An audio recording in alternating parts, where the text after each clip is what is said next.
سچ کی بات تو وہ کرے گا نا جو خود صادق ہو، علم وہ پھیلائے گا جو خود باقر ہو۔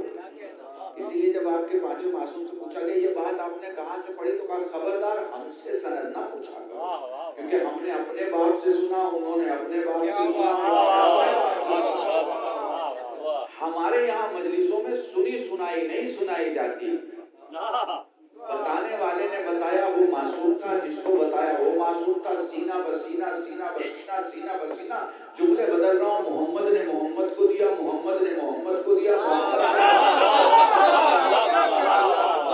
اور ہمارے عقیدے سے دیکھیں تو ہم کل بھی محمد کے ساتھ تھے، آج بھی محمد کے ساتھ ہیں۔ تو محمد جس کا کلمہ پڑھتے ہیں اس نے جسے اپنا نائب بتایا، ہم انتظار بھی اسی محمد کے نائب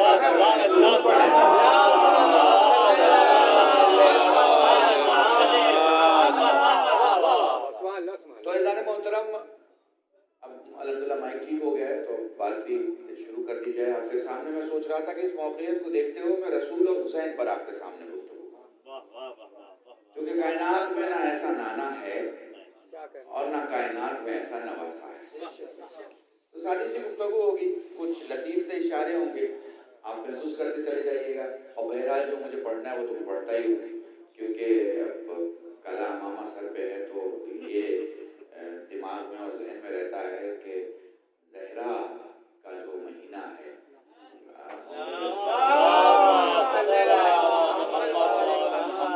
اور ان کی جو کھینچی ہوئی ایک لکیر ہے اس سے تو کوئی سمجھوتا ہے نہیں، وہ نہ آپ کریں گے نہ میں کروں گا، سب کا اپنا اپنا طریقہ ہوتا ہے، مگر سمجھنا آپ کو ہوگا، میں آپ سے کہوں گا نہیں کہ توجہ فرمائیے گا، میرے ساتھ رہیے گا۔ تو دیکھیے اللہ نے ایک رسول، ایک نبی دنیا میں بھیجا جسے احمد مصطفیٰ محمد صلی اللہ محمد محمد۔ اب ایک خوبصورت خوبصورت اشارے ہیں، اگر آپ سمجھتے چلے گئے تو پوری مجلس مکمل ہو جائے گی آپ کے سامنے۔ بھیجا، میں کہا کرتا ہوں، میری تقریر کا پرانا جملہ ہے کہ میرے رسول کا کمال یہ نہیں ہے کہ میرے رسول نے کشمیر کی زمین پہ زعفران کی کھیتی کی، میرے رسول کا کمال یہ ہے کہ انہوں نے راجستھان کے ریگستان میں زعفران کی عرب کے اس بدو زمانے میں، عرب کے اس جاہل زمانے میں اور عرب کے اس جاہل ماحول میں جس نے اسلام کی کھیتی کی ہو اسے محمد مصطفیٰ کہا۔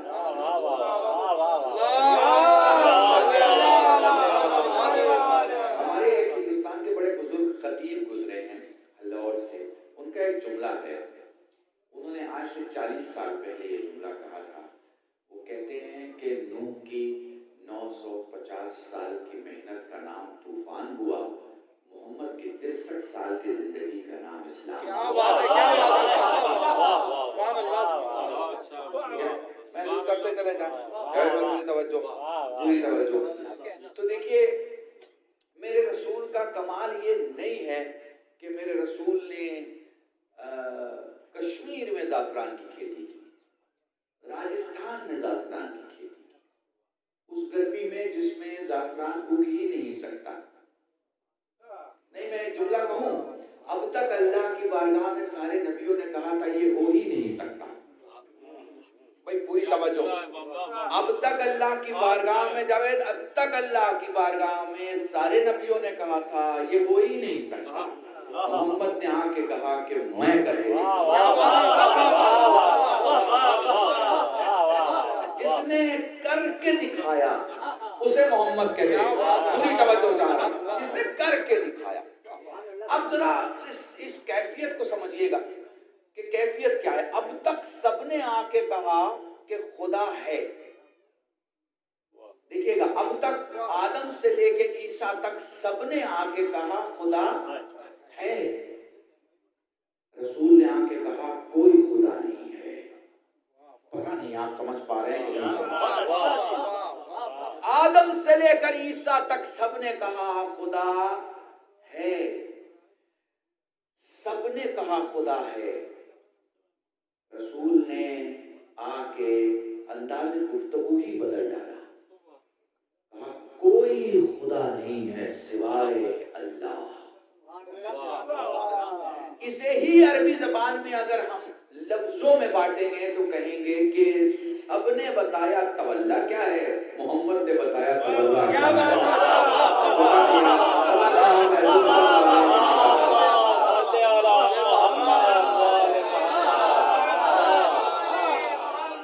سب نے بتایا تولا کیا ہے، محمد نے بتایا تولا کیا ہے۔ اگر تمہیں تشریف لائیں، اگر تمہیں کسی کی درود پڑھے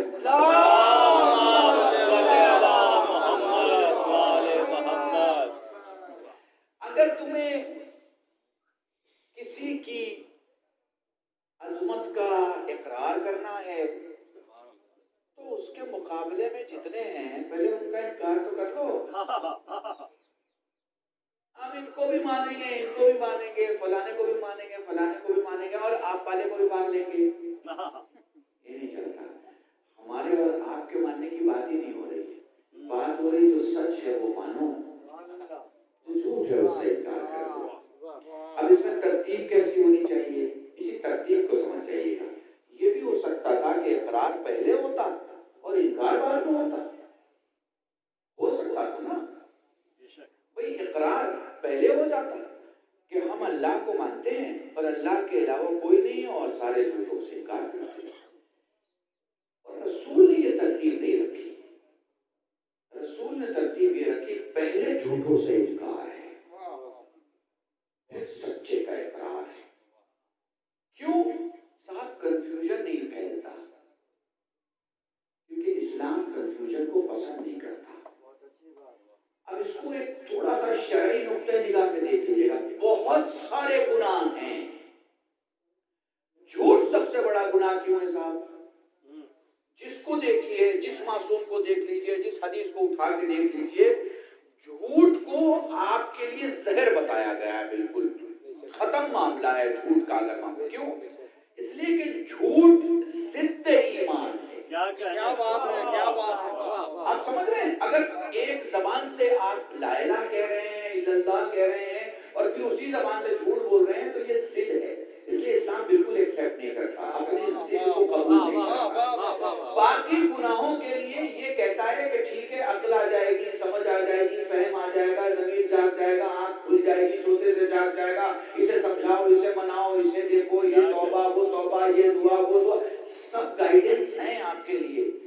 جھوٹ میں کوئی گائیڈنس نہیں ہے، جھوٹ میں سیدھی بات ہے، جھوٹ چھوڑ دو۔ کیوں؟ اس لیے کہ دو الگ الگ چیزیں ہیں، یا اسلام ہے یا جھوٹ ہے۔ جہاں جھوٹ ہے وہاں اسلام کوئی نہیں۔ جہاں پوری توجہ، جہاں جھوٹ ہے وہاں اسلام ہو ہی نہیں سکتا، اس لیے وہ ضد کو ایکسیپٹ نہیں کرتا۔ سمجھ رہے ہیں میری بات کو؟ تو اب پیغمبر آئے، کیسی سچویشن ہے؟ فرمایا صاحب کوئی خدا نہیں ہے سوائے اللہ۔ اب تک کے نبیوں نے کیا کہا تھا؟ اللہ ہے، اللہ ہے، اللہ ہے، اللہ ہے، سب نے کہا تھا ہے، مگر اس ہے کو کائنات میں اگر کسی نے ہندی کا جملہ استعمال کرنا اور ثابت کیا ہے تو اسے محمد عربی کہتے ہیں۔ اس ہے کو اگر کسی نے قائم کیا ہے تو اسے محمد کہتے ہیں۔ وہ علی سینا بڑا خوبصورت جملہ لکھتے ہیں، وہ کہتے ہیں کہ اللہ نے کوئی بشر ایسا پیدا ہی نہیں کیا جس کے جسم پر محمد نہ لکھا ہو۔ سر کو میم بنایا، ہاتھوں کو ہے بنایا، کمر کو میم بنایا اور پاؤں کو دال بنایا۔ یہ وہ علی سینا کہتے ہیں کہ اللہ نے ہر وجود پر محمد لکھا مگر چہرے پہ علی بھی لکھا۔ آنکھوں کو عین بنایا، ناک کی لمبائی کو لام بنایا، نچلے حصے کو یہ بنایا، ادھر بھی علی لکھا اور ادھر بھی علی۔ وجود پہ محمد لکھا، چہرے پہ علی لکھا۔ وجود پہ محمد لکھا، چہرے پہ علی لکھا۔ اگر محمد کو ہٹاؤ گے تو وجود خطرے میں پڑ جائے گا، علی کو ہٹاؤ گے تو وجود کی پہچان خطرے میں پڑ جائے گا۔ درود پڑھے محمد صلی اللہ محمد۔ اب میرے ساتھ رہیے گا تاکہ بات آگے بڑھ سکے، چونکہ موضوع ہی نانا اور نواسے، رسول اور حسین۔ تو اب رسول کو سمجھتے ہیں کہ بھئی رسول کی ذات، رسول کی عظمت، رسول کا وقار، رسول کا کمال ہے کیا؟ سب سے پہلی بات تو یہ سمجھ لیجئے کہ آپ سمجھ نہیں سکتے۔ سب سے پہلی بات تو یہ سمجھ لیجئے کہ آپ اب لوگ کہتے ہیں یہ کیسے ہو سکتا ہے؟ کیوں نہیں ہو سکتا بھائی؟ سورت کے کارخانے سے ایک ہیرا نکلتا ہے، اس کی قیمت 10,000 روپے ہوتی ہے سورت میں. بمبئی جاتا ہے ہیرا مارکیٹ میں، اس کی قیمت 10 لاکھ ہو جاتی ہے. وہی نیو یارک پہنچ جاتا ہے سرکار، اس کی قیمت وہاں پہ $10 ملین ہو جاتی ہے. اور وہی کسی دوسرے ہیرے کی مارکیٹ میں پہنچتا ہے، وہاں سے اس کی قیمت جو ہے وہ $50 ملین ہو جاتی ہے. 10,000 روپے کی چیز $50 ملین کیسے ہو گئی بھائی؟ نگاہوں کا فرق تھا نا. آنکھیں سب کے پاس تھی، نگاہیں سب کے پاس تھی. پتا نہیں ہے آپ کو. ارے حضور، جب دنیا کے خزانوں کے ہیروں کی یہ حالت ہے تو جو خدا کے خزانے کا ہیرا ہے، ضرور پڑھے محمد.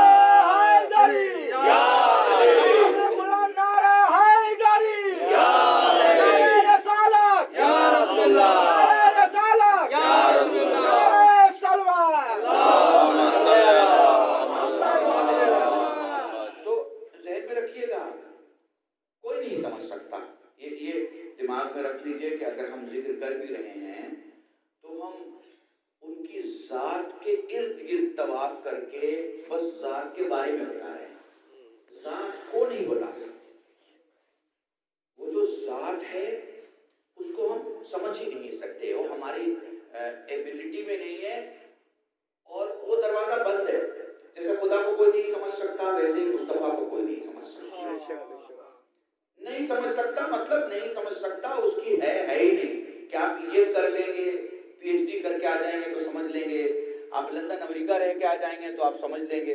علماء بیٹھے آپ ان سے پوچھیں، کوئی جگہ نہیں ہے، اسپیس نہیں ہے، آپ نہیں سمجھ سکتے مطلب نہیں سمجھ سکتے. آپ کو ماننا ہے اور آپ کو مانتے رہنا ہے، کیونکہ ان کو مانے بنا کچھ ہونے والا نہیں ہے. تو پہلے ہم استثنائیت پہ غور کرتے ہیں کہ استثنائیت کیا ہے. دیکھیے، جو ان کی استثنائیت ایکسیپشن ان کا جو ہے کہ یہ دوسروں سے الگ کیسے ہیں، کس طرح سے ہیں. تو میں جملہ کہا کرتا ہوں کہ ایک کم 1,24,000 میں اور ان 14 میں ایک ہی تو فرق ہے. ایک کم 1,24,000 وہ بولتے ہیں جو سچ ہوتا ہے، یہ 14 جو بول دیتے ہیں سچ ہوتا ہے. بڑے آرام سے پڑھ رہا ہوں. ایک کم 1,24,000 ادھر جاتے ہیں جدھر حق ہوتا ہے، یہ جدھر چلے جاتے ہیں حق ادھر جاتا ہے. ایک کم 1,24,000 کو اگر معجزہ دکھانا ہے تو عمل کرنا پڑے گا. بنا عمل کے معجزے کا صدور نہیں ہے. مثلا موسیٰ کو دریا میں راستہ پیدا کرنا ہے تو عصا اٹھانا پڑے گا، عصا مارنا پڑے گا اور نیت کرنی پڑے گی کہ کس لیے مار رہے ہیں. ایسی پھینک کے کام نہیں ہوگا، عمل بھی کرنا پڑے گا، نیت بھی کرنی پڑے گی. کوئی دوسرا نیت کرے گا تو موسیٰ کے عصا سے کام نہیں ہوگا، موسیٰ کی ہی نیت چاہیے. مگر اہل بیت کا کمال یہ ہے یہاں عمل کی ضرورت نہیں ہے، فکر میں بھی بلا لو تو حقیقت میں آ جاتا ہے.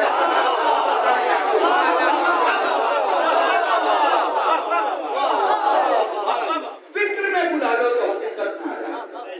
فکر کی چیزوں کو عمل کے دائرے میں نہیں مانا جاتا. ٹھیک ہے نا؟ فکر جب وجود میں آ جائے گی پھر عمل ہوگا، پھر ثواب ہوگا. ٹھیک ہے، اللہ کے نیکی کی فکر آپ کر رہے ہیں تو اللہ لکھ دیتا ہے. چلے تو آپ کیفیت سمجھیے گا. میں ایگزامپل میں ایک بات چھوٹا سا پیش کر دوں تاکہ بات اور آگے بڑھ جائے. بوڑھا باپ ہے، فالج ہے، جسم بالکل مفلوج ہے، زخم ہے جسم پر، مکھیاں بیٹھی ہوئی ہیں، دودھ کھانے کے لیے سہنے خانہ میں بیٹھا ہوا ہے. سوچ رہا تھا کہ کاش میرے مولا کا گزر ہوتا. سوچ رہا تھا کہ کاش میرے مولا کا گزر ہوتا. ادھر سے امام حسن کا گزر ہوا.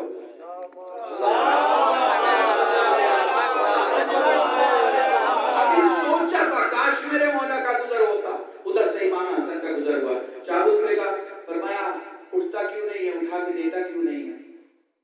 حسن کی آواز کانوں تک آئی تو سننے کی طاقت ٹھیک ہو گئی. سنا کہ میرا مولا بلا رہا ہے تو اٹھنے کی کوشش کی، دیکھا جسم کام کرنا شروع کر چکا ہے. اٹھا، اپنے ہاتھ پاؤں کو دیکھا، جلدی سے چابک اٹھایا، دوڑ کے گھر کے باہر آیا، دیکھا میرا مولا گھوڑے پہ بیٹھا ہوا ہے.